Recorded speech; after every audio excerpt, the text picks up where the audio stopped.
Singapore and Indonesia have renewed bilateral ties following a leaders' retreat in Bogor, Indonesia. Moving to enhance touch points between the two countries, both sides pledged to enhance cooperation in wide-ranging areas, including civil service, education exchanges and air connectivity. Imelda Saad reports from Bogor. It was a useful day trip for Singapore's Prime Minister and his high-level team to renew ties with their Indonesian counterparts. The meeting comes 2 years after the last leaders' retreat in Singapore. And it was an opportunity for both sides to take stock of the progress made by the 7 working groups formed then. The groups covered areas such as investment and tourism. Air connectivity is one area both countries hope to improve on, with an eye on an open skies agreement between them. The air traffic volume, passengers are growing rapidly, but the capacity is not growing enough, and we need a more ambitious air services agreement so we can have more flights, regular flights as well as low-cost carrier flights. Another area to improve the investment climate within the Batam, Bintan, Karimun or BBK economic zone.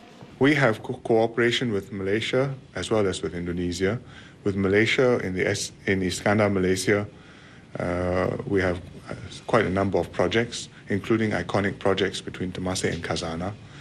And in the south with BBK, in fact, we can do a lot too, because the complementarity between Singapore and Batam, Bintan and Karimun is good.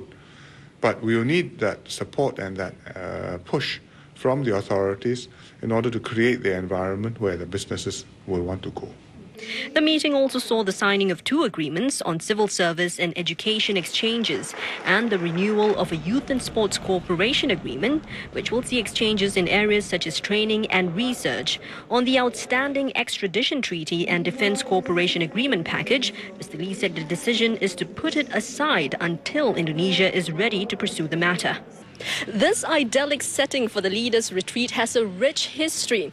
It was once inhabited by Sir Stanford Raffles before he went to Singapore. Now, Bogor was also the place for the 1994 APEC summit where the Bogor Goals was conceived. Now, President Susilo Bambang Yudhoyono said that he hopes this same Bogor spirit will translate to better cooperation between Singapore and Indonesia.